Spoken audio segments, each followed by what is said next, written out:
Hola chicos, ¿cómo están? ¿Me escuchan?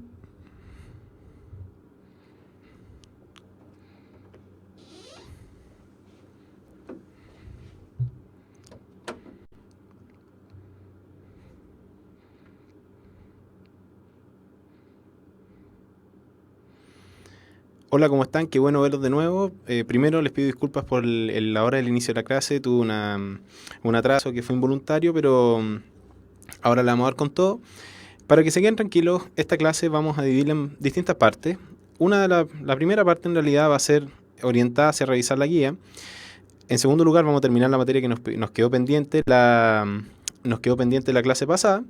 Y en tercer lugar vamos a ver la materia correspondiente a esta clase, que yo creo que se van a llevar una gran sorpresa porque vamos a hablar un poco acerca de cómo cambió la priorización de este tema que es el metabolismo celular, ¿no es cierto? Que muchas veces ha sido complicado de estudiar, ya sea principalmente respiración celular por la cantidad de moléculas que hay, ¿ya? Así que espero que hayan tenido una buena semana, espero que no nos pase nada en esta clase y vamos a comenzar de inmediato yéndonos a lo que es la revisión de la guía de refuerzo número 00, que corresponde al streaming número 00. Espero que la hayan dicho, o perdón, que la hayan hecho. No voy a mandar una pauta porque en realidad sería equivalente a mandarles la guía hecha, pero espero que la hayan hecho y vamos a orientar principalmente las preguntas que tenían más desarrollo. La gran mayoría de la primera parte de la guía era una guía netamente de buscar la materia y escribirla, pero habían otras preguntas que eran un poco más complejas de analizar. ¿Ya? Entonces vamos a comenzar a analizar esta guía. La pregunta número 10 de la guía era una pregunta que tenía un gráfico que representaba la formación de productos, ¿no es cierto?, a través de un índice versus el tiempo. ¿Ya? Estos son gráficos que van a aparecer mucho en la prueba de este año y que además vienen en el modelo, y es importante que comiencen a estudiarlas, ¿no es cierto? Acá tenemos que, en base al siguiente gráfico de actividad enzimática, ¿no es cierto?, medido como un índice entre los productos dividido el producto más el sustrato, ¿no es cierto?, versus tiempo, nos preguntan, ¿cuál es cuál es la enzima más efectiva? Para saber esto, ¿no es cierto?, hay muchos factores que definen la efectividad de una enzima. La que está abarcando este gráfico en particular se refiere a la enzima que produce más producto, ¿no es cierto?, versus la menor cantidad de tiempo. Entonces, si nosotros tomamos eso, analizamos todas estas curvas y la que tiene la pendiente más empinada, ¿no es cierto?, versus tiempo, es la enzima que está con unos diamantes medios rojos, ¿no es cierto?, que vendría a ser esta enzima que se llama PTP1B. Los nombres no importan, ¿ya? Entonces, la respuesta correcta para la primera pregunta sería la enzima PTP1B, que es esta curva media roja con rombos, ¿no es cierto? ¿Y por qué? Por principalmente la pendiente que tiene, y si ustedes ven, a los 25 minutos tiene mucho más cantidad de producto que todas las otras curvas enzimáticas. ¿Ya? En segundo lugar nos preguntan, indique la razón cuantitativa entre MMP9, que vendría a ser esta enzima con triángulos verdes, que está acá abajo, y PTP1B, que vendría a ser la misma enzima que estamos hablando antes. ¿Ya? Esto hay una pillería bien importante, puesto que si ustedes miran las dos curvas, la pregunta es, ¿son las dos curvas iguales? Y esto es súper importante, puesto que si yo les pregunto un cociente, no puedo hacer una comparación o una razón en dos enzimas que tienen curvas diferentes. ¿Ya? ¿Por qué? Porque si se fijan, esta enzima aparenta ser mucho más efectiva o eficiente que esta enzima de acá abajo. Sin embargo, si yo prolongo o hago una proyección de estas curvas, voy a ver que esta curva tiende a hacerse plana, tiende a tomar un plató, mientras que esta tiene una pendiente que todavía puede crecer aún más. Por lo tanto, en una escala de tiempo mucho más larga, incluso esta enzima en verde podría sobrepasar la efectividad de esta enzima en rojo. ¿Ya? Por lo tanto, lo importante acá es que ustedes podrían haber calculado que de una razón 1 es a 2, ¿no es cierto?, si ustedes toman cualquier valor de esta zona. Sin embargo, como las pendientes van cambiando, esto no se puede hacer, ¿ya? Por lo tanto, ante curvas distintas yo no puedo establecer una razón cuantitativa, porque puede cambiar en el tiempo, ¿ya? Si necesitan agrandar esta imagen, recuerden que yo les envío un PDF y ahí lo pueden agrandar. Ya esto es un PowerPoint y no tengo la habilidad para hacer esto acá. Mis conocimientos tecnológicos son limitados. Entonces, la pregunta 18, ¿no es cierto? Siguiendo a lo largo de la guía, es una tabla que representa básicamente ejemplos biológicos reales de situaciones de biología celular versus el tipo de transporte, ya sea el tipo y el subtipo. Esta pregunta era bastante fácil, puesto que tenían que ponerse en el lugar de lo que sucede en estas cosas, ¿no es cierto? Y todo esto de ejemplo ustedes lo han visto en el colegio probablemente. En la primera situación es qué sucede ante un influjo de calcio luego de la apertura de los canales activados por voltaje, que es lo que sucede cuando llega la despolarización de una neurona, ¿no es cierto?, a la terminal sináptica, y es lo que genera la liberación de las vesículas que contienen neurotransmisores. Este tipo de transporte, ¿no es cierto?, que ocurre un influjo, esto significa que entra mucho calcio al interior de la célula, influjo, por eso viene. Es un tipo de transporte pasivo, me salieron toda la animación, pero no importa, la vamos a ir discutiendo cada una. Es un transporte pasivo porque no gasta ATP, es una difusión facilitada porque utiliza un canal, ¿no es cierto?, que es una proteína, y es uniport, puesto que tiene una sola dirección. Lo mismo, la despolarización de la membrana plasmática en una neurona, ¿no es cierto?, que se debe principalmente al influjo de sodio. Recuerden que el sodio está mucho más concentrado afuera que adentro de la célula. También es transporte pasivo por difusión facilitada y a través de un mecanismo uniport. ¿Ya? Cuando nosotros tenemos en los riñones y queremos eliminar protones en la orina, ¿no es cierto?, eliminando ácido, en otras palabras, reteniendo sodio, es decir, un cotransportador sodio-protón, acá tenemos dos caminos. Uno, podemos decir que es un transporte pasivo por difusión facilitada en mecanismo antiport, es decir, yo elimino uno y retengo otro. Sin embargo, esto también se le llama transporte activo secundario, puesto que los transportes que dependen de sodio, en general, se generan gracias a la bomba sodio-potasio, es decir, indirectamente requieren gasto de ATP. ¿Ya? El influjo de potasio y el eflujo de sodio, es decir, sacar sodio hacia el medio extracelular e incorporar potasio al medio intracelular, esto se debe principalmente a transporte activo primario, es decir, con gasto de ATP. ¿Y cuál es el mejor ejemplo de esto? Es la bomba sodio-potasio ATPasa, que es muy importante como bomba electrogénica en lo que es el sistema nervioso, ¿no es cierto? Cuando nosotros eliminamos dióxido de carbono intracelular y captamos oxígeno extracelular, es el intercambio gaseoso, en otras palabras, es transporte pasivo, pero por difusión simple. Recuerden que estos gases cruzan la membrana plasmática sin requerir proteínas que participen en ello. Y el ingreso de agua a un eritrocito en un medio hipoosmolar o hipotónico es transporte pasivo a través de difusión simple, pero en este caso este transporte se llama osmosis. ¿Ya? Y finalmente, esta era la parte más compleja, yo creo, de la guía, y para esto requerían integrar una serie de conocimientos que yo no les he enseñado, pero que probablemente a estas alturas del partido ya tendrían que haber incorporado en su disco duro, ya estando en cuarto medio, tercero medio, o incluso estando ya egresados del colegio. Este problema tenía muchas letras y por eso lo vamos a ir desglosando de a poco.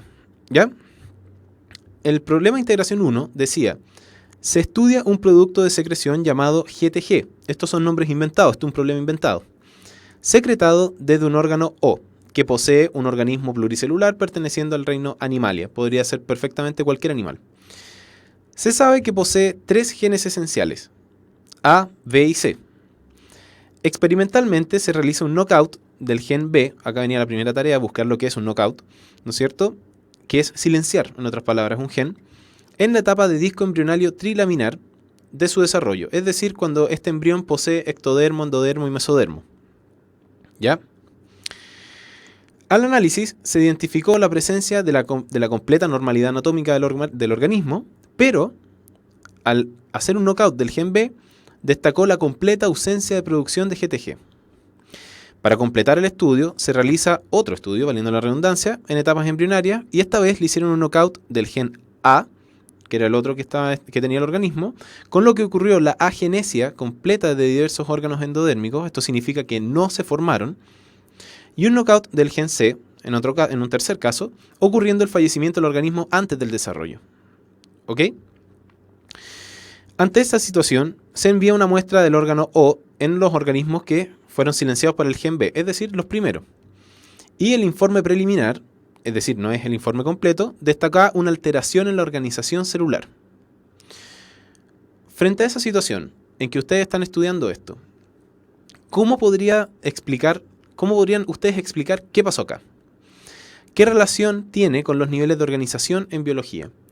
Yo acá les voy a hacer un comentario que me he dado cuenta ya en estos años haciendo clase, que este tipo de preguntas en general les cuesta mucho a los alumnos, y esto es porque no se entrena en el nivel de los colegios la capacidad de integrar el conocimiento. Obviamente estoy generalizando, probablemente hay excepciones, pero lo que a mí me ha tocado ver es que se ejercita mucho el memorizar materia y el reconocer materia, pero no se ejercita mucho el integrar la materia y el poner la materia en un contexto real y que ustedes tengan que determinar, es decir, analizar, ¿no es cierto?, la situación, concluir en base a los resultados y establecer las posibles respuestas que ustedes tendrían. ¿Ya? Por lo tanto, estos son problemas que tienen mucha materia distinta, tienen un poco de probablemente sistema endocrino, probablemente un poco de desarrollo embrionario, pero es para que mezclen un poco. Entonces, para organizar un poco todo lo que acabamos de leer, tenemos el órgano O, que produce GTG, que puede ser, por ejemplo, el hígado que produce somatomedina, por darles un ejemplo. El genotipo del organismo que estamos estudiando tiene un gen A, un gen B y un gen C, y esto lo constituye un organismo normal, cuando expresa todos sus genes, como todos los organismos, por supuesto. Y los tres casos que estudiaron en este particular problema, tenemos el genotipo de un organismo al cual yo le hice un knockout al gen B y solamente expresó el gen A y el gen C. ¿Ya? Esto me va a generar que no tengo GTG, pero este organismo tiene una anatomía normal, pero una histología, que es el estudio de los tejidos, ¿no es cierto? El estudio de la organización celular del órgano, está alterada. ¿Ya? El genotipo del segundo caso, esta vez le hice un knockout al gen A y solamente expresé el gen B y el gen C. Y en este caso tengo mucha ausencia de órganos completos y tampoco tengo GTG. Obviamente me faltan órganos. Y el genotipo del tercer caso, tengo el gen A y el gen B expresados, pero le hice un knockout al gen C. Y esto me llevó a una imposibilidad del desarrollo embrionario. Por lo tanto, la pregunta es, ¿qué pasó acá? ¿Cómo podríamos explicar esto? Y esto se explica de la siguiente manera. Y para que vean que es muy fácil. Recuerden que en los organismos pluricelulares, la especificación celular o la especialización celular se lleva a cabo a través de un proceso que se llama diferenciación celular. ¿Ya? Si yo tengo un cigoto totipotencial, que esta vez tiene 2 genes, no 3, tiene 2. Si yo tengo el gen A y B activados, en este caso tengo un cigoto totipotencial y que voy silenciando distintas cosas para formar distintas células pluripotenciales que posteriormente van a formar órganos, tejidos y sistemas, ¿no es cierto? ¿Cómo se entiende esto? Recuerden que la organización de la materia en biología, tengo organelos, ¿no es cierto?, que forman células, y estas células van a tener una morfología en particular que me va a permitir formar distintos tejidos y que se van a organizar en diferentes cosas para formar órganos. Por eso yo tengo órganos como el intestino, que es muy distinto al hígado, que es muy distinto al vaso y que es muy distinto a un pulmón. Eso es lo que me permite tener distintos órganos con distinta organización celular, siendo que todas tienen el mismo genotipo, pero que este genotipo se expresa de manera diferencial. ¿Ya? Por lo tanto, en el ejemplo anterior, si yo tengo un organismo al que le silencié un gen y desapareció un producto, y después en la histología me dicen que la organización celular de este órgano está alterada, lo más probable, y lo que alude la pregunta, es cómo podría explicar la situación anterior. Si este organismo, para ser normal, requería todos estos genes, cuando yo silencio el gen B, probablemente hago que no se desarrolle o que no se forme un determinado tejido del órgano O. Y ese determinado tejido es el que produce GTG. Por lo tanto, gracias al silenciamiento del gen B, yo no voy a tener GTG. Y en todos los casos anteriores se producen otras cosas que no están estudiadas, ¿no es cierto?, en este problema. ¿Ya?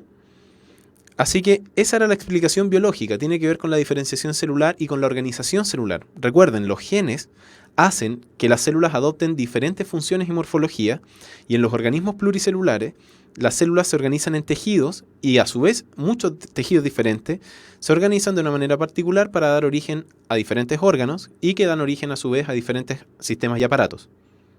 ¿Ya? Recuerden, cuando nos referimos a agenesia es que no se forma.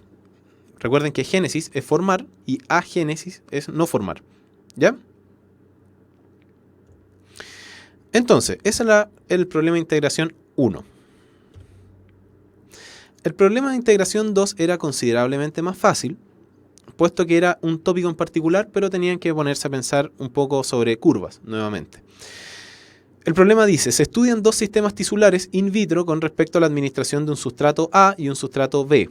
Mi error, muy particular y que no me fijé, es que no le puse cuál era la A y cuál era la B. Este error se solucionaba poniéndole curva roja, verde o curva 1, 2, como ustedes quisieran ponerle, ¿ya? Entonces, midiendo las concentraciones intra y extracelular de los mismos, se trazaron curvas que se muestran en la figura, ¿ya? Al agregar mayor cantidad de B desde cero, se observa un aumento de la cantidad intracelular mucho mayor que el sustrato A. Por lo tanto, nos están hablando de que B se refiere a la curva roja y A se refiere a la curva más verde, ¿no es cierto? Verde oscuro. Sin embargo, al agregar grandes cantidades de B posterior a ello, no se observan grandes cambios, mientras que al agregar concentraciones crecientes de A, su concentración intracelular también aumenta junto con su velocidad de cambio. Al respecto, describa el comportamiento a través de la membrana plasmática del sustrato A y B. ¿No es cierto? Antes de contestar eso, acá hay una pregunta más larga que voy a leer para ver qué bueno que nos hace Ronnie.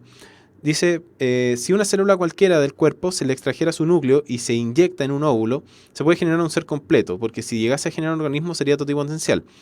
Ese es el experimento de la oveja Dolly, Ronnie, ¿ya? Eso es lo que se hizo, se extrajo el núcleo, pero claramente se le hizo un tratamiento especial que no se detalla en general porque se haría muy complejo el problema y no todos lo podrían entender. Se le hace un tratamiento especial para hacer que este núcleo adquiera una totipotencialidad en particular. Y claramente a otra célula se le saca el núcleo y se le pone, a este ovocito se le saca el núcleo y se le coloca el núcleo de la célula somática. Pero es bien importante destacar que en estos experimentos, y por eso el clon de la oveja Dolly no vivió mucho tampoco, porque el núcleo y el material genético ya ha envejecido, y el envejecimiento se debe a estrés oxidativo, se debe a acortamiento en parte de los telómeros, pese a que esa teoría está estudiándose todavía. Se dio muy por hecha, pero hoy en día se pone un poco en duda. Fenómenos epigenéticos, daños en el material genético que han sido reparados, etc. Por lo tanto, si bien puede llegar a ser totipotencial, no vendría a ser la misma totipotencialidad que tiene un organismo de novo, es decir, un organismo que se produce frente a la fecundación de un ovocito 2 y un espermatozoide. ¿Ya? Entonces, siguiendo con el problema de integración 2, dice, describe el comportamiento a través de la membrana plasmática del sustrato A y B. El sustrato A, ¿no es cierto?, que en este problema se planteó como si fuera la curva más verde oscura, tiene una curva más lineal, ¿no es cierto? Es decir, mientras más concentración yo agrego al medio, más rápido es el transporte a través de la membrana.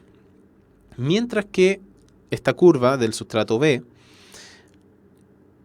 mientras yo agrego concentraciones de sustrato, el transporte es muy rápido, pero mientras más concentración yo agrego, empiezo a adquirir una velocidad constante.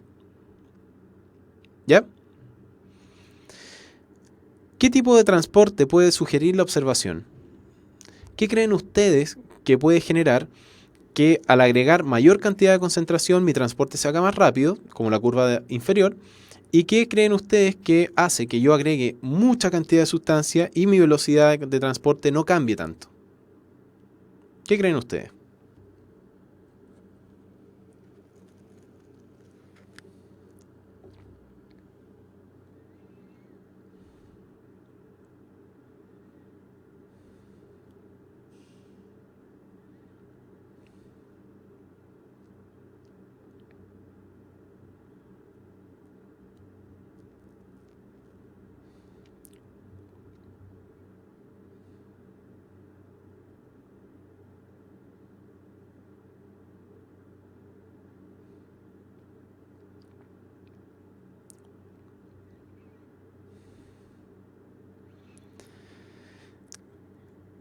Ya, por ahí están haciendo varias acotaciones que tienen una palabra muy importante, pero recuerden que estos no son enzimas, sino que son transportadores, ¿ya? Entonces estamos hablando de transporte.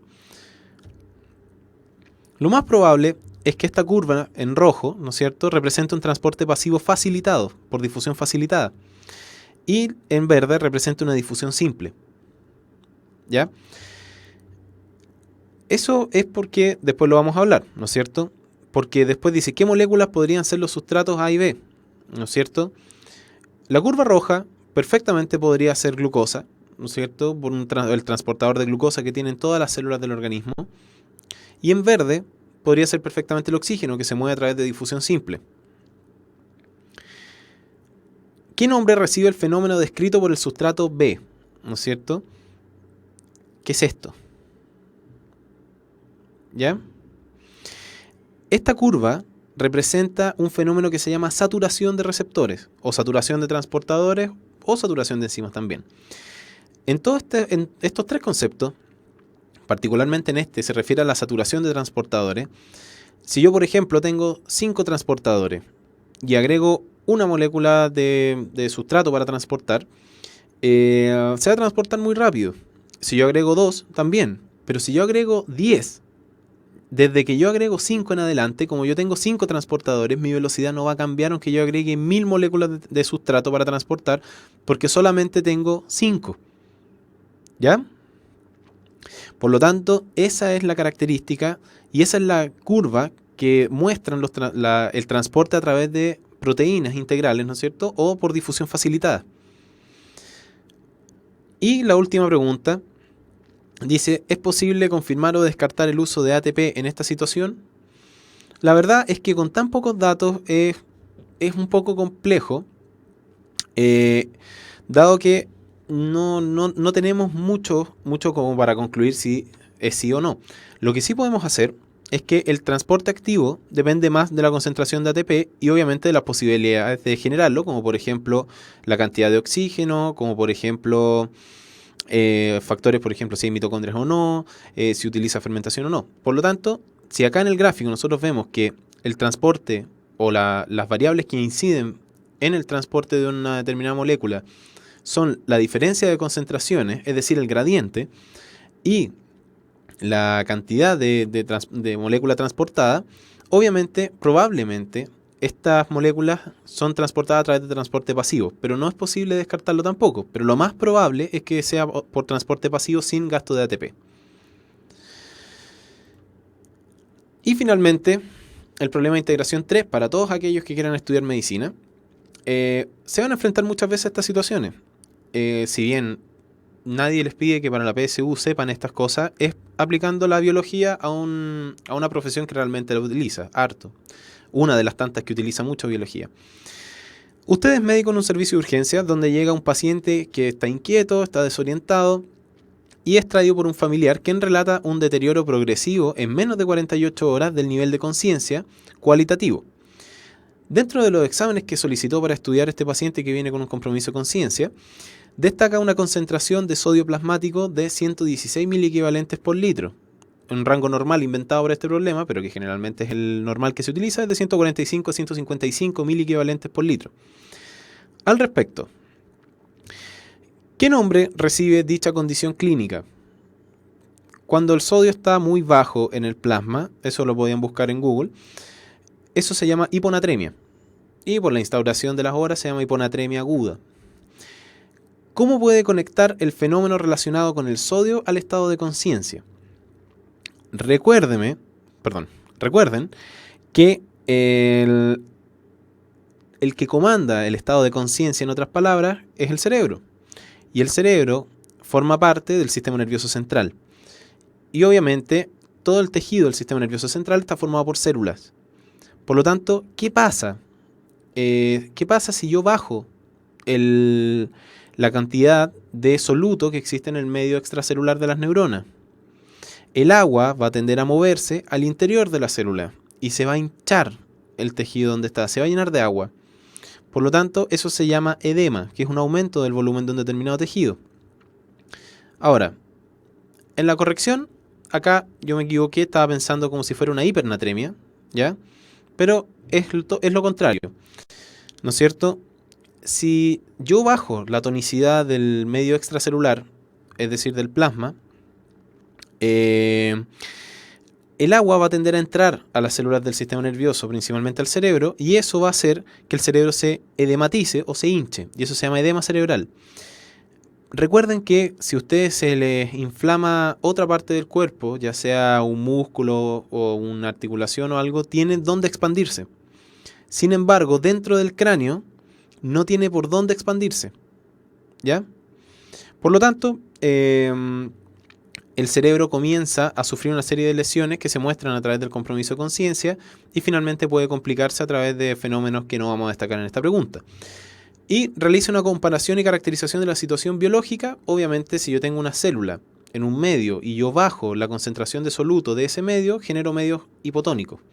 Por lo tanto, el agua tiende a entrar a la célula y eso obviamente hincha el tejido y tiene que ver con osmosis, ¿no es cierto? El movimiento de agua desde un medio hipotónico a un medio hipertónico.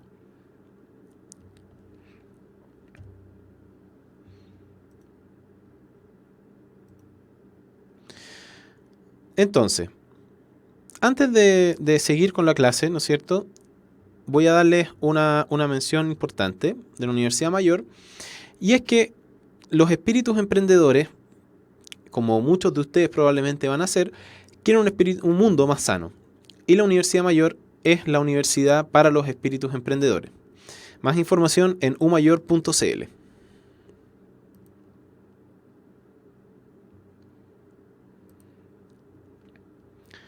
Entonces, espero que hayan comprendido los problemas. Espero que no se hayan aburrido tanto con los problemas y las explicaciones. La idea es que integren los conocimientos que vamos obteniendo a situaciones reales para que ustedes se den cuenta que la materia existe, ¿ya? Al respecto, con los que están hablando en el chat, les voy a pedir, igual que la primera clase, que por favor concentren las preguntas frente a la materia que estamos hablando, puesto que esta no es la instancia para preguntar sobre las carreras, sobre los puntajes, sobre las universidades, ¿ya? Esta es una instancia para poder plantear una clase, ¿no es cierto?, para poder resolver la mayor cantidad de dudas. Así que les voy a pedir por favor que se concentren, puesto que después no entienden la materia, tenemos que devolvernos y después no alcanzamos a terminar la materia, ¿ya? Entonces, vamos a continuar hablando de la materia que nos faltó bien rapidito, ¿no es cierto?, de la clase anterior, y por eso acá vamos a explicar muchas de las cosas de la membrana plasmática. Por favor, pongan atención, como bien dice el mono.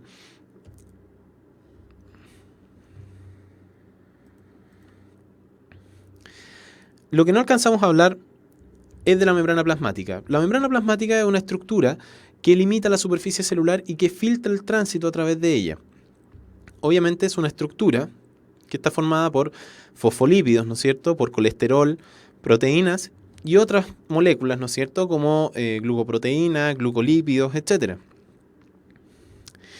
Y por mucho tiempo, y hoy en día también se considera que la membrana plasmática es un mosaico fluido. Ya vamos a explicar a qué se refiere que sea un mosaico fluido. ¿Cómo los fosfolípidos pueden formar una membrana plasmática? Es una buena pregunta. Este es un fosfolípido prototipo, ¿no es cierto?, como el que tenían que dibujar en la guía 00. Como se pueden dar cuenta, el fosfolípido es una molécula anfipática, ¿no es cierto?, formada por glicerol y por dos ácidos grasos, ¿no es cierto?, que le confieren un carácter anfipático porque en uno de los carbonos del glicerol se encuentra un grupo fosfato, ¿no es cierto?, que otorga un segmento polar, que vendría a ser la cabeza del fosfolípido, y unas colas que son hidrofóbicas. Si yo tomo 1000 fosfolípidos, por ejemplo, y los arrojo en una fuente con agua, voy a obtener esta estructura, ¿no es cierto?, que se denomina micela. Y la gracia de la micela es que, como pueden darse cuenta, las colas de los fosfolípidos se orientan hacia el centro de esta membrana que se forma y las cabezas se orientan hacia la superficie donde hay agua, es decir, hacia el medio extracelular y hacia el medio intracelular. Esto es súper importante porque la membrana plasmática también se denomina una membrana bifosfolipídica. pero también es importante que, como se pueden dar cuenta en esta representación, existen otros lípidos que participan en la formación de la membrana plasmática, como la esfingomielina. Y también existen 4 tipos de fosfolípidos, ¿no es cierto?, que están acá: la fosfatilcolina, fosfatiletanolamina, fosfatilinositol y fosfatidilcerina, que tienen distintos roles y funciones más importantes incluso que la conformación de la membrana plasmática en sí, como señalización intracelular, etcétera, que no vamos a ver ahora y que no es materia de la PSU, por supuesto. Y también, como pueden darse cuenta, hay moléculas de colesterol que se encuentran intercaladas entre las colas de los fosfolípidos, que vamos a hablar más adelante de ello.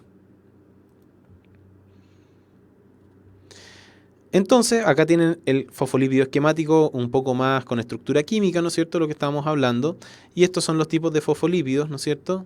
Y estos son los esfingolípidos, que también son importantes, pero que no entran en la PSU y que no van a aparecer también. Este es un cuadrito que representa los tipos de lípidos que forman la membrana plasmática y que sería interesante si ustedes quieren guardarlo una vez que yo les envíe esta presentación. Ahora, un punto importante es hablar de la fluidez de la membrana.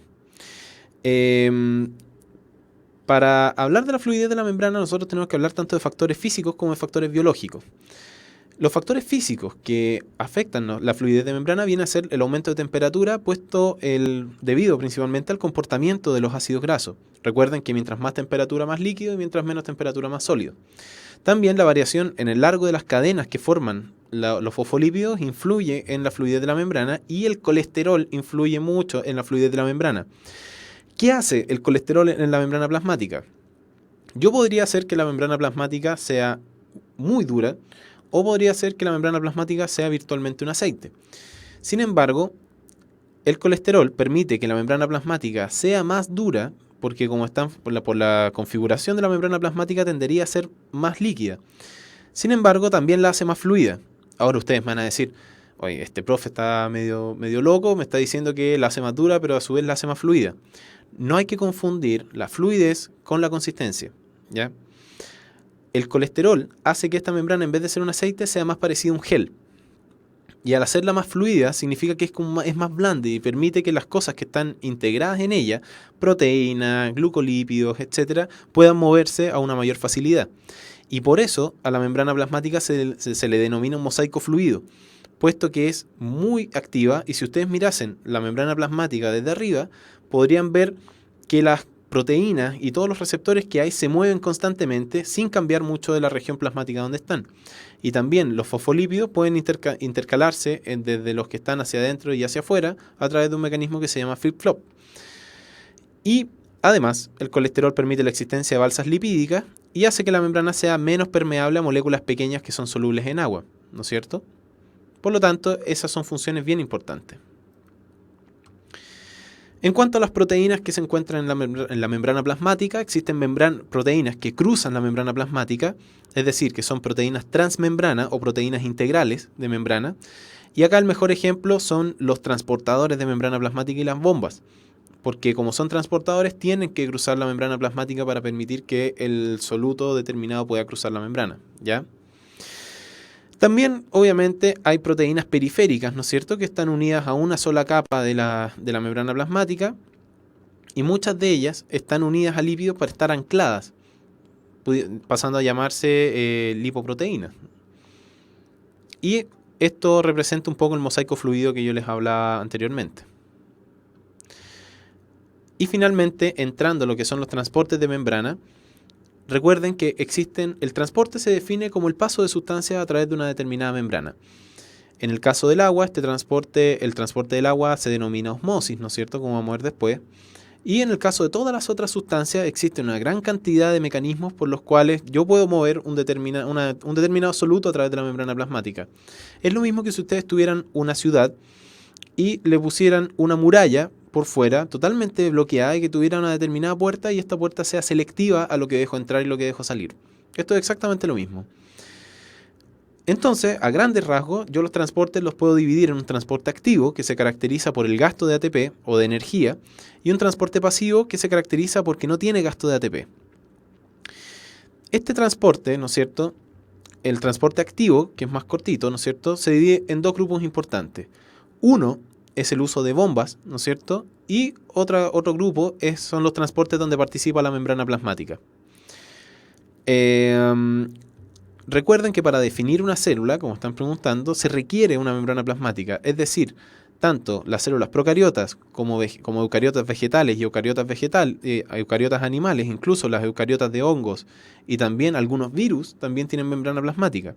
Por lo tanto, la membrana plasmática es un componente celular, pese a que los virus no son células, que es muy importante en lo que es la estructura celular. Eso es materia de la primera clase.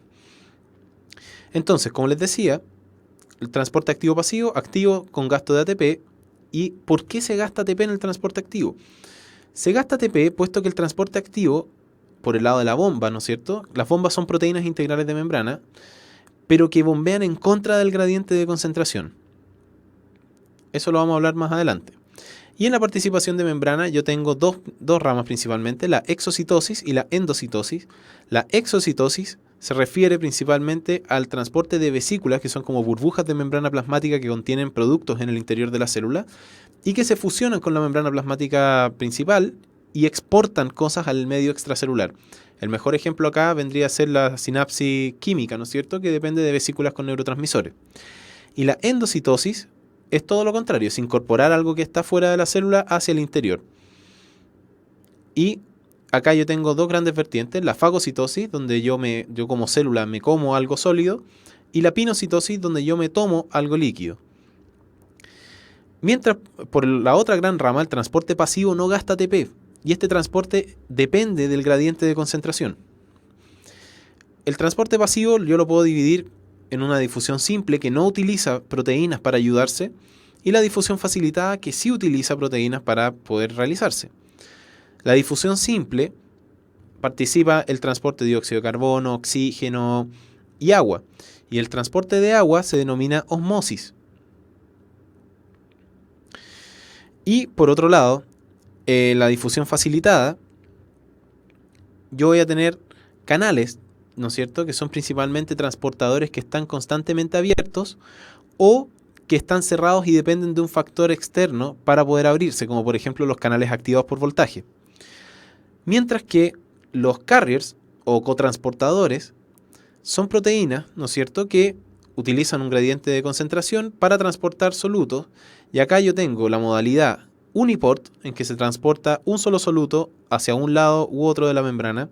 La modalidad symport, donde se transportan dos solutos, pero en la misma dirección, ya sea dos hacia afuera o dos hacia adentro. Y antiport, en que yo transporto una hacia afuera y otra hacia adentro. ¿Ok? Muchos se tienen que estar preguntando, pucha, el profe ha dicho muchas veces gradiente de concentración, pero no le entiendo a qué se refiere.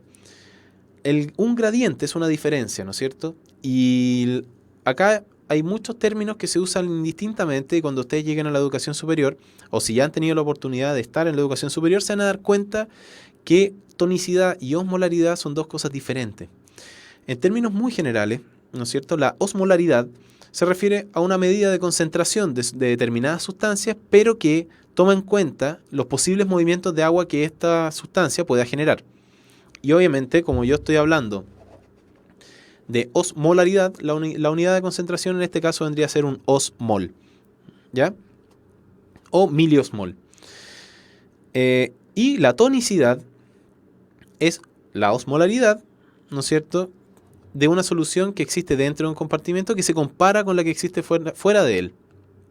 Es decir, la tonicidad es cuando yo comparo los distintos gradientes de concentración. Por ejemplo, si yo tengo una osmolaridad en un compartimento de 1 miliosmol y afuera tengo 300 miliosmoles, obviamente el medio externo es hipertónico con respecto al interno.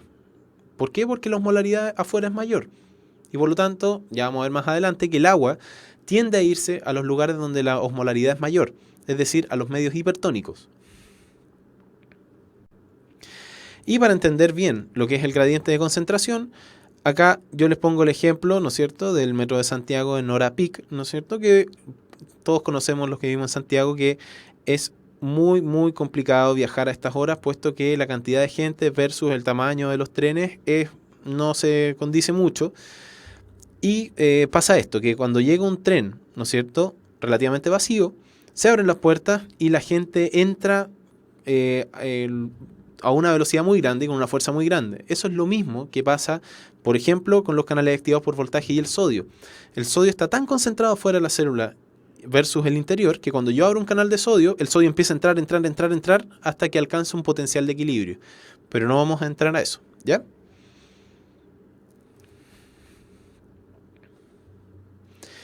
Entonces, sin ATP, como les decía, esta es la difusión simple, ¿no es cierto?, donde las sustancias que lo pueden realizar no utilizan proteínas para ello.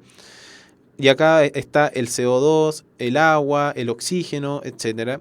La difusión facilitada utiliza transportadores, como por ejemplo la glucosa, y la difusión por canales utiliza proteínas también, pero que están constantemente abiertos o tienen ciertos reguladores. Uniport 1, Symport 2 hace la misma dirección y Antiport 1 y 1 en direcciones distintas. Y el movimiento de agua a través de una membrana semipermeable se llama osmosis, ¿ya? La osmosis, ¿no es cierto? Acá yo tengo, fíjense en este tubo NU, que está en esta zona delimitado por una membrana semipermeable, y acá tengo más concentración de un determinado soluto que acá. Se puede ver por el espacio que existe entre cada una de las moléculas. Como pueden ver, esta es la situación inicial, y después de que existe el equilibrio, fíjense que el agua se desplazó desde un medio que es más hipotónico con respecto al otro, es decir, la osmolaridad en este medio de la derecha es mucho mayor que el de la izquierda. El agua se movió del de la izquierda al de la derecha hasta que la osmolaridad de los dos compartimientos sea la misma.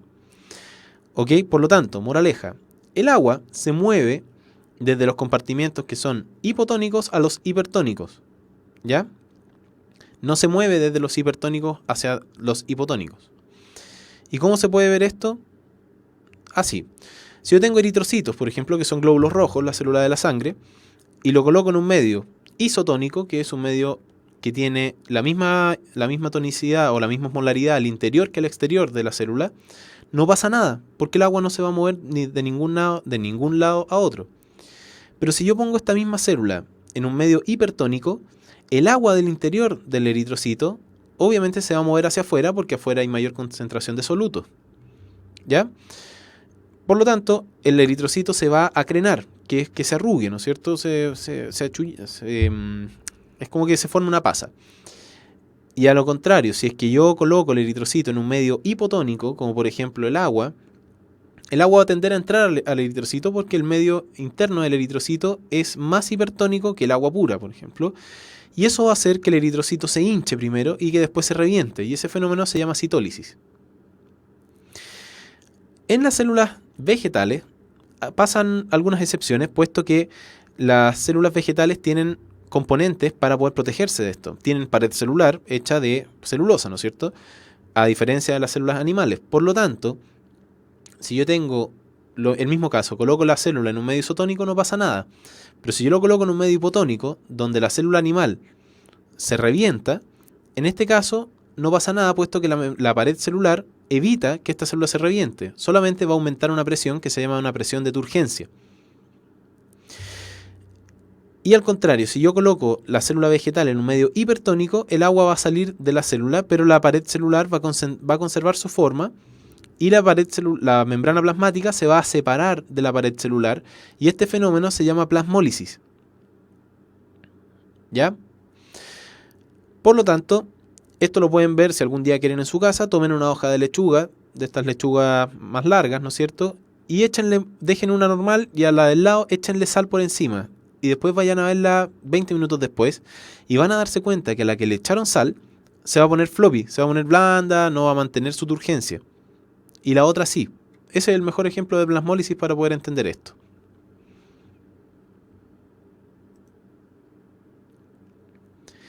Y finalmente, en cuanto a lo que es transporte a través de la membrana, la endocitosis, que era incorporar elementos que están afuera de la célula hacia el interior, puede ser a través de fagocitosis, ¿no es cierto?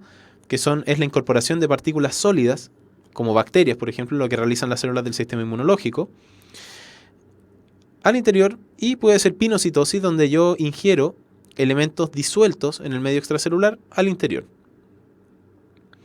Y el ejemplo contrario de endocitosis, que es la exocitosis, acá yo tengo productos fabricados al interior de la célula en una vesícula, y esta vesícula se une a la membrana plasmática y posteriormente se fusiona para poder liberar este producto que fabricó la célula. ¿Ya? Y por otro lado, el transporte activo más característico, que vienen a ser las bombas. Este es el ejemplo de la bomba sodio-potasio, donde esta bomba gasta ATP para poder mover 3 átomos o 3 iones sodio hacia el exterior de la célula, donde está más concentrado, y toma dos iones potasio y los incorpora al interior de la célula, donde también está más concentrado. Por lo tanto, va en contra del gradiente de concentración. Es como que ustedes gastaran ¿en qué gastan más energía? ¿Nadando en contra de un río que nadando a favor del río? Si nadan a favor del río, no tienen ni siquiera que hacer un esfuerzo muscular porque van a avanzar solos. Eso es el transporte pasivo. Mientras que si ustedes quieren nadar en contra de la corriente, tienen que invertir mucha energía para poder vencer la corriente, y ese es el transporte activo. ¿Ya? Esto ya lo vimos, pero se los repaso en términos generales, ¿no es cierto? Recuerden que la organización en biología va desde organelos a células. Las células se organizan se diferencian y forman tejidos especializados, los cuales a su vez se organizan para formar órganos, a su vez para formar sistemas y aparatos, y muchos sistemas y aparatos con una función en particular que es la vida forman un organismo. Y en los organismos unicelulares, los organelos forman una célula, en el caso del organismo unicelular es eucariota, y esta célula puede especializarse, como ya hablamos antes, ¿no es cierto? La formación de flagelos, de cilios, ¿no es cierto? De morfologías en particular, de proteínas especiales, para poder adaptarse a su medio. Y en los organismos procariotas, ¿no es cierto? Los procariotas se organizan en clones, ¿no es cierto?, que forman colonias, y en los eucariotas, tanto uni como pluricelulares, se organizan en distintas poblaciones, ¿no es cierto? Y en organismos pluricelulares, animales y vegetales, generalmente se pueden formar comunidades. ¿Ya? Entonces, no hemos terminado la clase todavía. Esta clase termina alrededor de las 6:15. Esto tiene ciertos cambios, ¿no es cierto? Y eso ya terminamos la materia que no quedamos de ver la clase anterior. No sé si quedó alguna duda de lo que hemos hablado hasta ahora para empezar ahora el tópico de metabolismo celular, que va a ser bastante rápido y ya van a poder ver por qué.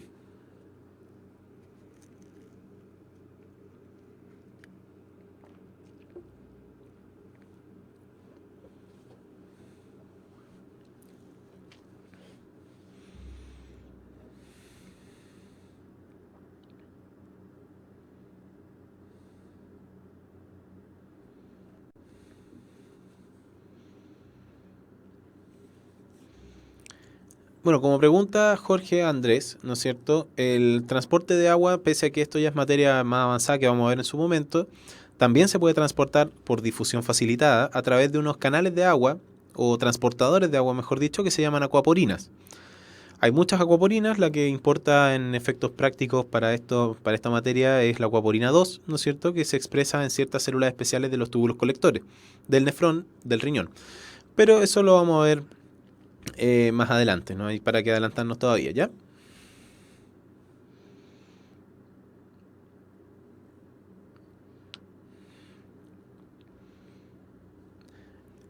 Entonces, vamos a seguir con la materia. Vamos a hablar de algunos cambios. En esta clase en particular, vamos a hablar de conceptos generales del metabolismo celular. Vamos a hablar de la respiración celular, principalmente de la vía glucolítica, y vamos a hablar finalmente de la fotosíntesis. ¿Ok? Ahora, es importante entender que estamos hablando de la teoría celular todavía, es decir, pese a que estamos hablando de estructuras celulares, ¿no es cierto?, de distintos elementos, tenemos que entender que la célula funciona de una determinada manera y que ese funcionamiento se extrapola al funcionamiento de un organismo completo. Por lo tanto, todo lo que nosotros estamos estudiando ahora representa cosas muy importantes para lo que vamos a ver posteriormente.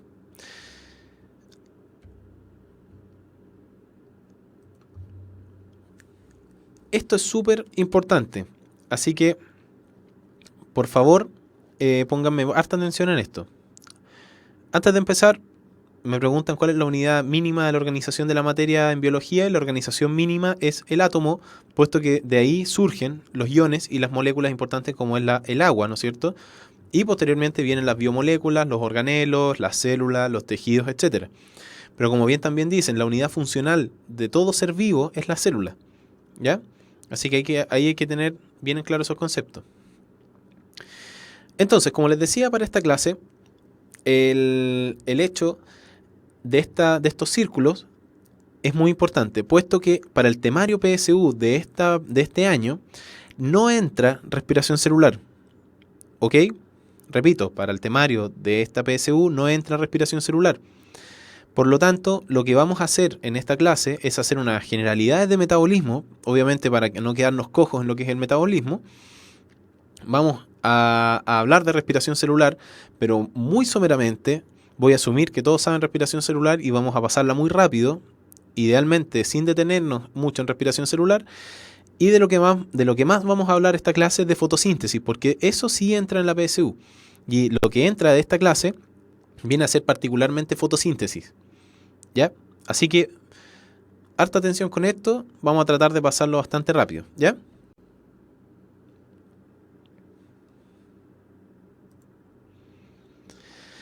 Entonces, ¿qué es el metabolismo? El metabolismo se define como un conjunto de reacciones que permiten a un organismo estar vivo. Obviamente estas reacciones son intracelulares y se extrapolan a cómo funciona el organismo. El metabolismo está formado de dos grupos de reacciones diferentes. Una, que es el anabolismo, y otra, que es el catabolismo. ¿Ok? Para que nunca se les olvide, las reacciones catabólicas con las reacciones anabólicas forman el metabolismo. ¿Ya? Cuando nosotros hablamos de catabolismo y anabolismo, ¿a qué nos referimos? El catabolismo se refiere a tomar moléculas complejas, grandes, y obtener o extraer la energía potencial química que se encuentra en ellas, obteniendo constituyentes muy simples, ¿no es cierto?, los cuales van a ser tomados por el anabolismo, que toma estos constituyentes simples, gasta energía y forma nuevos componentes complejos, ¿no es cierto? Entonces, como dice esta imagen muy buena, extraída del libro de bioquímica Leninger, tengo distintos nutrientes energéticos como grasas, ¿no es cierto?, proteínas y carbohidratos, y a través del catabolismo yo obtengo ATP, poder reductor, ¿no es cierto?, que se traduce en energía química.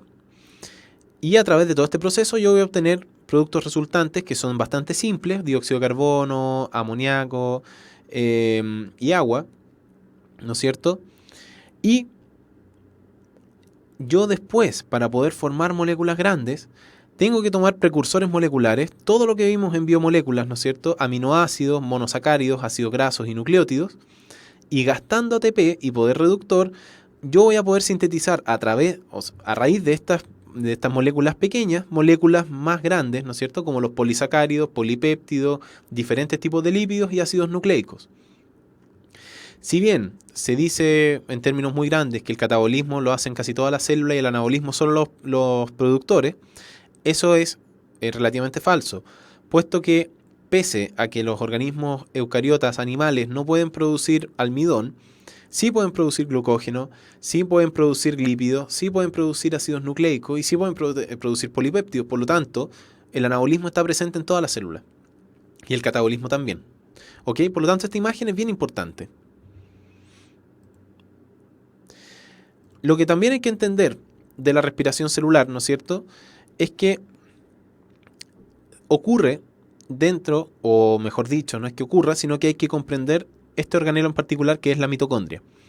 La mitocondria, no hablamos mucho de ella en la clase de organelos, ¿no es cierto?, pero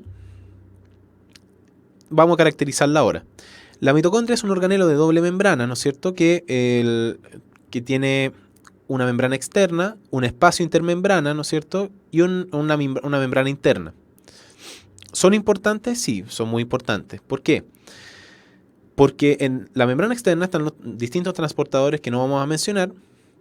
En el espacio intermembrana ocurre un proceso bastante llamativo, que lo vamos a hablar después. Y en la membrana interna hay unos repliegues, ¿no es cierto?, que se llaman crestas mitocondriales, y dentro de la membrana interna hay una matriz que se llama matriz mitocondrial.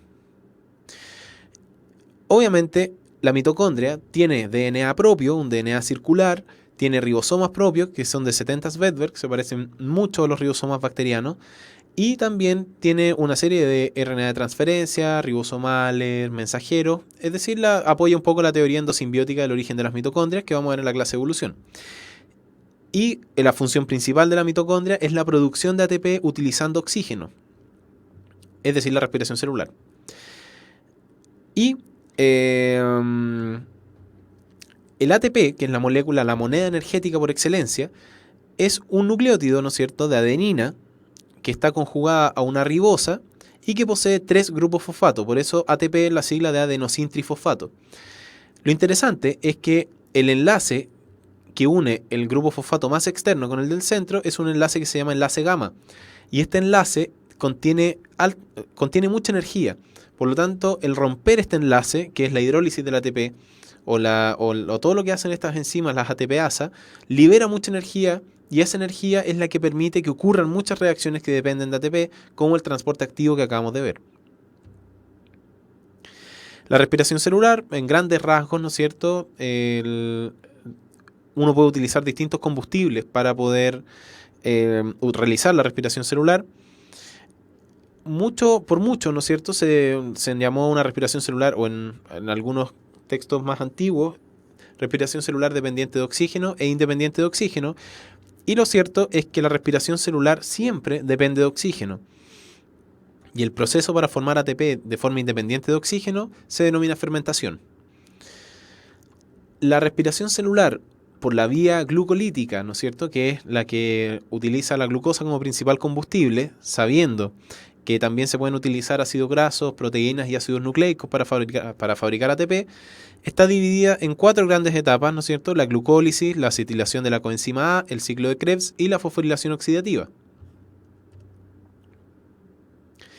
No vamos a entrar en qué ocurre en cada una de las etapas. Lo que a grandes rasgos ocurre, ¿no es cierto?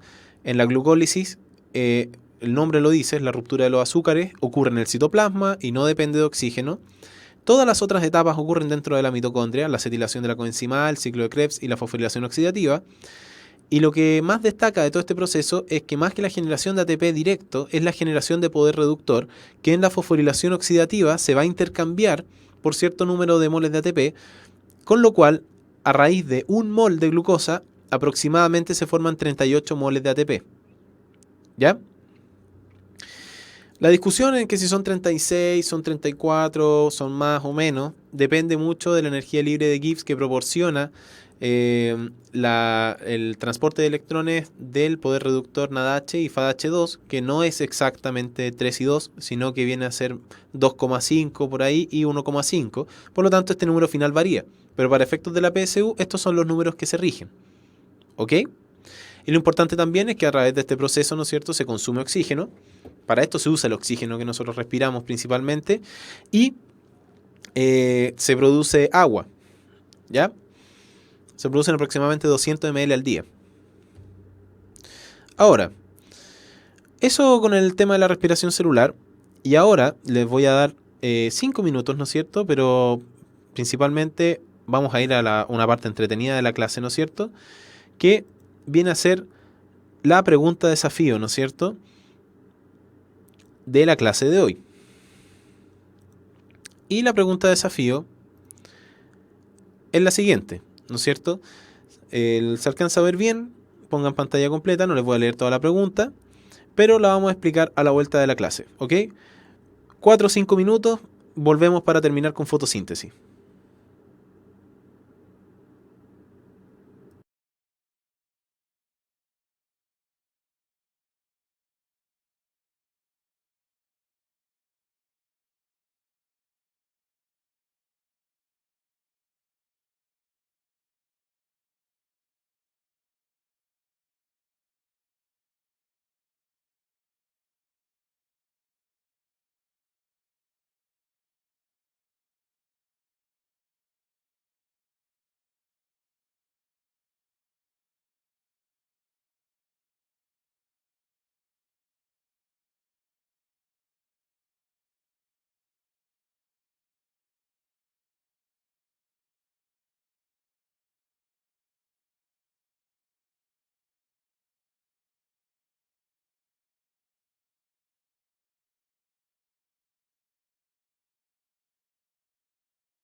Ya chicos, vamos entonces a revisar la pregunta de desafío. La pregunta es una pregunta a mí me gustó mucho cuando la escribí, que realmente es de un ensayo que yo escribí alguna vez, porque mezcla muchos factores. Se tienen 3 especies de Solanum lycopersicum, que es tomate, ¿no es cierto?, cultivadas en frascos herméticos bajo condiciones normales de presión, temperatura, humedad y nutrientes.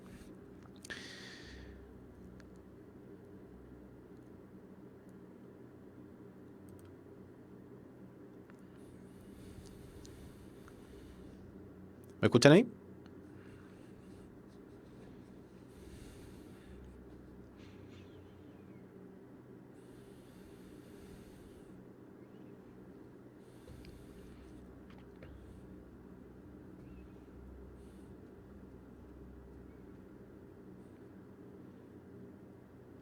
Ya, súper.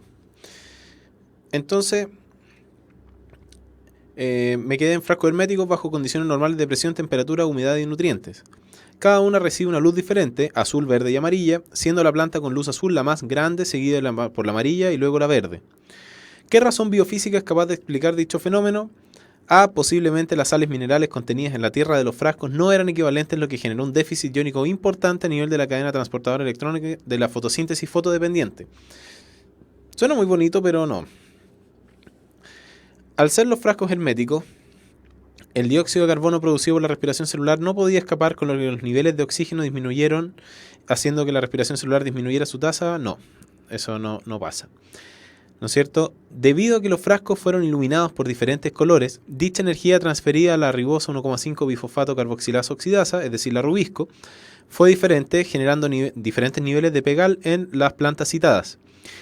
La energía, ¿no es cierto?, los fotones se transfieren a los fotosistemas, no a la rubisco, ¿ya?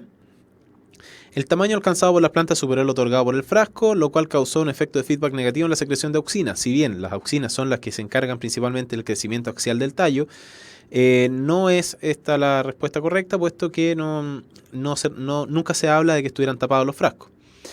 Y la clorofila es afín a la luz azul y menos a la verde, por lo que la tasa de efectividad de la fotosíntesis fotodependiente es directamente proporcional a dichas longitudes de onda. Esa es la correcta, ¿ya? Espero le haya gustado, a mí esta pregunta me gustó bastante. Entonces, ahora lo que vamos a hablar es de anabolismo y principalmente de fotosíntesis, ¿ya? El anabolismo, como ya hablamos de catabolismo, se define como el conjunto de reacciones que permiten sintetizar moléculas complejas a partir de moléculas más simples, empleando energía para ello. Todos los organismos tienen capacidad anabólica, que es lo que les decía antes. Sin embargo, solo algunos pueden sintetizar moléculas como monosacáridos y esas cosas, y aminoácidos, por supuesto. ¿Qué organismos pueden generar principalmente monosacáridos o almidón y esas cosas? Son las células vegetales, ¿no es cierto?, los productores, las cianobacterias, que también tienen componentes de tipo clorofila o análogos, y algunos protozoos. Entonces, antes de seguir, les voy a dar otra información importante de la Universidad Mayor, ¿no es cierto? Y viene a ser nuevamente sobre lo que es un espíritu emprendedor, ¿ya? Recuerden que los espíritus emprendedores valoran todas las formas de vida, y la Universidad Mayor es una universidad para los espíritus emprendedores. Si quieren más información, ingresen a umayor.cl. Entonces, para terminar, vamos a iniciar lo que es el mundo de los cloroplastos, de la fotosíntesis, y que esto sí entra en la PSU, así que acá sí pónganme harta atención. Lo otro no entra, pero aún así después van a aprender que es muy importante, puesto que van a llegar a la universidad y se van a encontrar con algunas sorpresas, así que es bueno ir complementando algunos déficits, ¿ya? Entonces, el cloroplasto, al igual que la mitocondria, es un organelo de doble membrana. A diferencia de las mitocondrias, que se encuentra tanto en células vegetales como animales, los cloroplastos solo se encuentran en células vegetales. Y análogos a los cloroplastos es posible encontrarlo en las cianobacterias, que tienen los componentes de un cloroplasto, pero en distinta organización, claramente acorde a su estructura. El cloroplasto tiene doble membrana, ¿no es cierto? Una membrana externa y una membrana interna, con un espacio intermembrana también, que no vamos a dar mayores comentarios de él. Pero al interior se encuentra un espacio que se llama estroma. Y el estroma del cloroplasto es súper importante porque aquí ocurre un proceso que vamos a hablar después, ¿no es cierto?, que es la fotosíntesis fotoindependiente. Y estas moneditas apiladas, ¿no es cierto?, que ustedes ven acá, ¿no es cierto?, que vienen en un color verde, se llaman tilacoides. La membrana que forman los tilacoides, ¿no es cierto?, que es membrana plasmática, ¿no es cierto?, se llama membrana tilacoidal.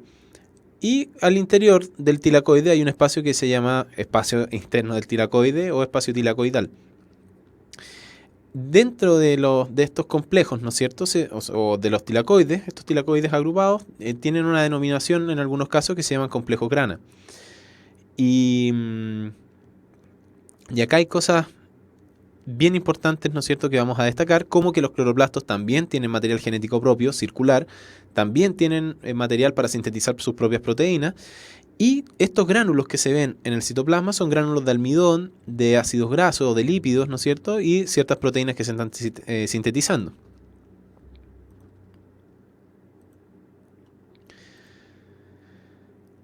Entonces, ya entrando a fotosíntesis, la fotosíntesis se define como la síntesis de carbohidratos, lípidos y proteínas utilizando, ojo, utilizando luz, ¿no es cierto?, dióxido de carbono y ATP.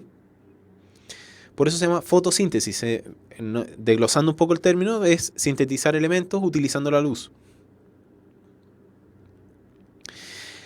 La fotosíntesis es característica de los organismos autótrofos, es decir, que pueden fabricar su propio alimento sin necesidad de consumir otros organismos, en cuyo caso se denominan heterótrofos.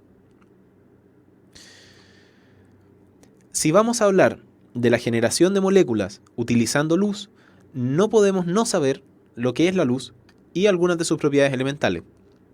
Lo que a mí me importa en biología, obviamente esta clase la van a tener en física con el profe Nico y obviamente es su campo, así que no lo vamos a tocar, pero lo que a mí me importa de la luz en términos físicos, biofísicos más que nada, es el espectro de luz visible, ¿no es cierto? Recuerden que la luz es una onda electromagnética que puede propagarse a través del vacío y en cuyo espectro de luz visible, que va aproximadamente desde los 400 a los 700 nanómetros de longitud de onda, aparecen los colores. Y aquí es muy importante, puesto que distintos colores tienen distinto efecto en la fotosíntesis. ¿Ok?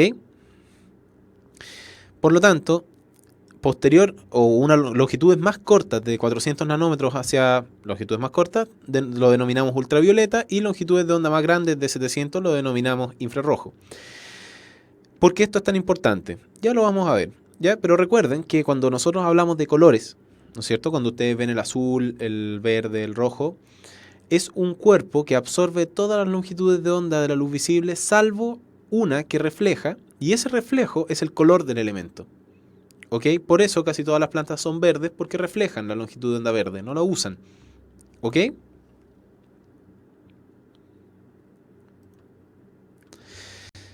En cuanto a la clorofila es una estructura que recuerda mucho lo que es la hemoglobina, pero un poco distinta.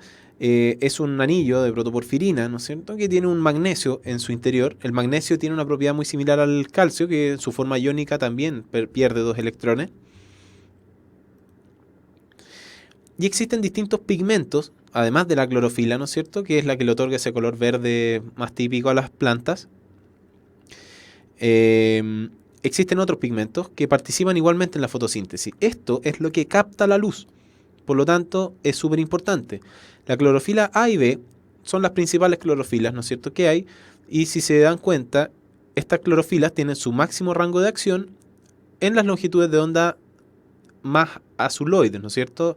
Unas más cerca del violeta y otras más cerca del azul claro. Pero en la zona del verde, casi ningún pigmento actúa bien. Las clorofilas no actúan bien en esta zona. Y acá aparecen los carotenoides, que participan muy complementariamente, agarrando un poco más de espectro hacia el verde azulado, pero ya en esta zona casi no funciona la fotosíntesis. Y en estas longitudes de onda aparece nuevamente la clorofila A y B, que tiene un efecto considerable, y acá hay una variante que se llama clorofila F, que actúa muy muy cerca del espectro rojo con longitudes bastante amplias. ¿Ya?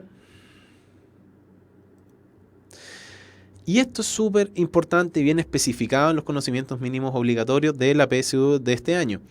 La tasa de fotosíntesis varía con respecto a la longitud de onda que tiene la planta, siendo más efectiva en las longitudes de onda azules violeta y rojos naranja que en las longitudes de onda verdes, ¿no es cierto? Y en las longitudes de onda verde amarillenta.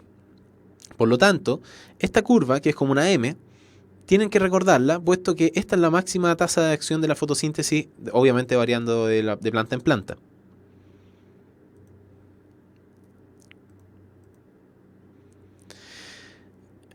Entonces, este era el rendimiento un poquito más grande como para que lo vean. Y ya entrando a fotosíntesis, para ir englobando ya el tema de la clase. Para yo poder captar luz, necesito una especie de antena. Y esta antena no es solamente la clorofila, ni los carotenoides, ni otros pigmentos, sino que estos pigmentos se encuentran agarrados a un complejo proteico, ¿no es cierto?, que está en la membrana tilacoidal, que se denominan fotosistemas. Existen dos fotosistemas, el fotosistema 2, que también se denomina P680, y el fotosistema 1, que también se denomina P700. En estos dos se encuentran moléculas de clorofila, o moléculas de un pigmento análogo, pero principalmente clorofila. Y los dos actúan al mismo tiempo, como vamos a ver, en la fotosíntesis fotodependiente. Y ya entrando al proceso de fotosíntesis como tal, antiguamente se hablaba de una fotosíntesis clara y una fotosíntesis oscura. La fotosíntesis clara era la que ocurría con luz y la oscura era la que ocurría de noche. Eso es un término ya que se está tratando de dejar de usar, puesto que no es muy acotado. Y hoy en día se usan los términos de fotosíntesis dependiente de la luz o fotodependiente y fotosíntesis fotoindependiente o independiente de la luz o ciclo de Calvin. ¿Por qué? Porque se descubrió que la fotosíntesis oscura ocurría también de día. Por lo tanto, decirle oscura ya no tenía mucha validez. ¿Ya?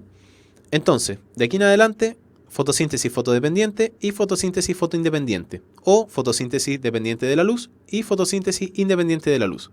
¿Ya?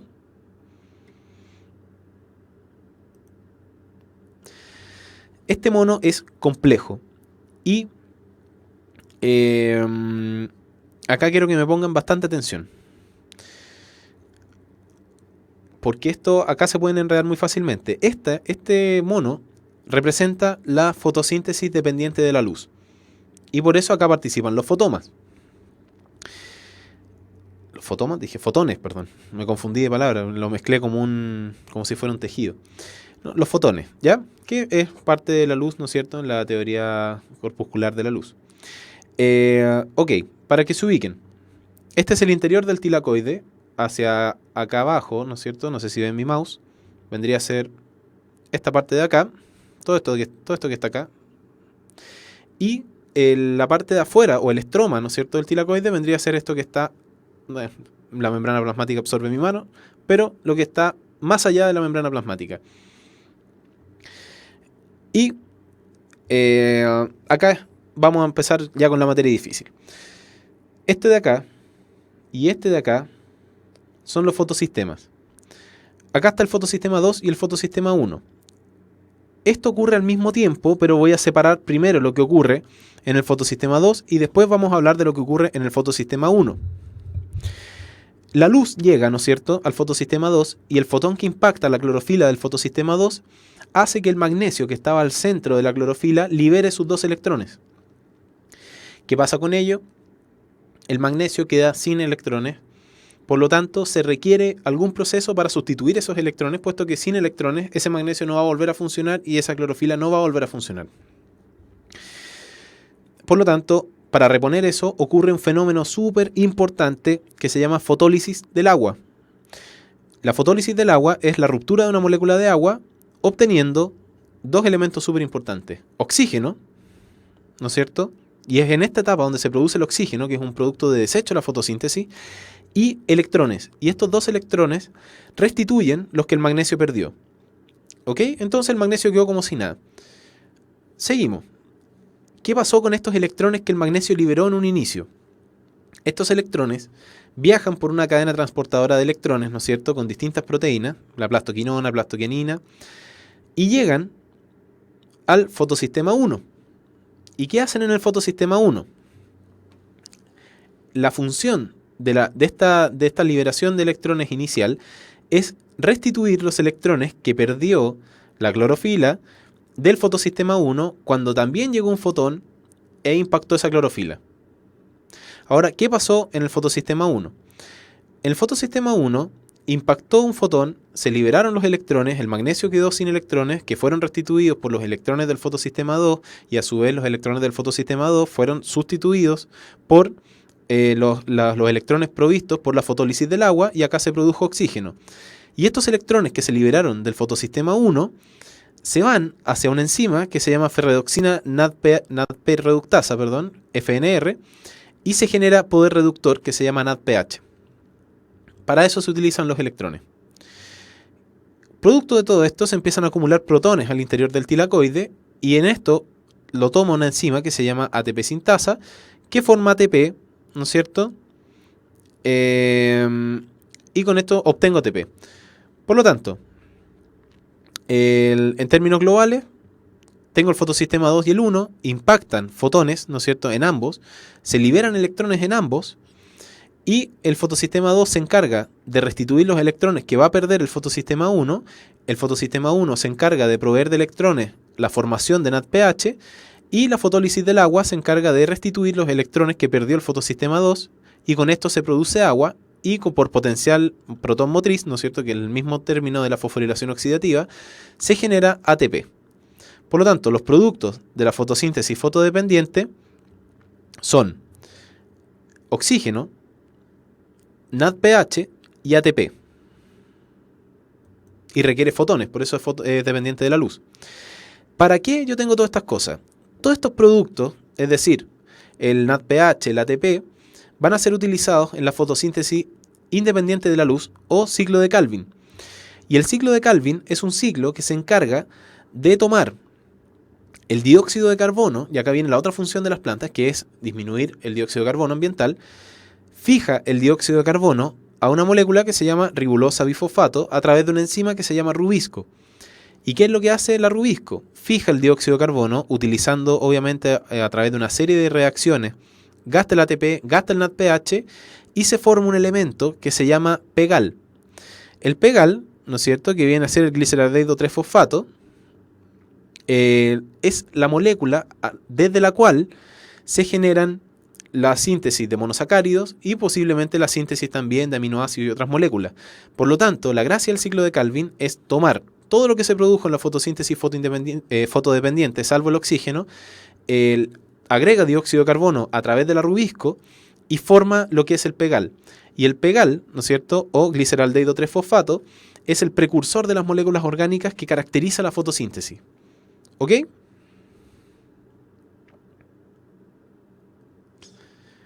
Por lo tanto, el conteo final de la fotosíntesis es el siguiente. En la fotosíntesis fotodependiente no se produce dióxido de carbono, y en la independiente se usa, ¿no es cierto? El oxígeno se produce en la fotosíntesis fotodependiente, donde se produce también la fotólisis del agua. El NADPH se produce en la fotosíntesis fotodependiente y se usa en la independiente. El pegal se produce en la fotosíntesis fotoindependiente, y el ATP se produce en la fotosíntesis fotodependiente y en la independiente se utiliza. ¿Ok? Finalmente, y lo último para terminar esta clase, ya dado que ahora viene el lenguaje, ¿qué factores afectan la actividad de la fotosíntesis? Existen factores internos y factores externos. Factores internos se refiere principalmente a lo que son factores como la actividad enzimática de la propia planta, la cantidad de clorofila o tipos de pigmentos que tienen, y el funcionamiento de las hojas, ¿no es cierto?, donde están los poros para incorporar dióxido de carbono, etc. Y externos, que son los más importantes, y el más importante de todos los factores que afecta la actividad de la fotosíntesis es la luz. Para medir la producción o la actividad de la fotosíntesis de las plantas, nosotros podemos medir la producción de oxígeno de una planta, ¿no es cierto?, como desecho, y almidón como producto secundario. Y obviamente también podemos medir la tasa de consumo de dióxido de carbono en un determinado medio aislado. Esto es súper importante y esto es uno de los temas especificados en la PSU. Si nosotros afectamos o alteramos la longitud de onda de la luz que le entregamos a una planta, podemos afectar directamente la tasa de fotosíntesis de esta planta. ¿Ok? Por lo tanto, recuerden, factores internos se refieren básicamente a la mecánica de la planta, es decir, los estromas de las hojas, la regulación a través de ácido abscísico y otras hormonas que vamos a ver más adelante, y cómo captan los gases, ¿no es cierto?, y el funcionamiento enzimático, y externos, que principalmente es la luz. También pueden influir la cantidad de agua que yo le proveo a la planta, pero es muy raro. Y todo eso se mide a través de la producción de oxígeno o el consumo de dióxido de carbono y almidón. Y también no olviden que las plantas, no por realizar la fotosíntesis, no realizan la respiración celular. Recuerden que también tienen mitocondrias y también producen dióxido de carbono y consumen oxígeno. ¿Ok? Entonces, eso ha sido la clase. Terminamos a una hora bastante buena. Espero que hayan comprendido la materia y le den la importancia que se requiere. Ante las dudas de esta materia, recuerden que esta clase queda grabada, así que la pueden revisar. Y la guía de esta clase la voy a subir hoy, ¿no es cierto? Así que estén atentos a los distintos medios, dado que voy a entregarles la guía para que la revisemos el próximo miércoles. ¿Ok? Nuevamente, muchas gracias por acompañarme en esta clase. Espero que les haya sido de utilidad y nos vemos en la siguiente clase. Un abrazo grande. Chao, chao.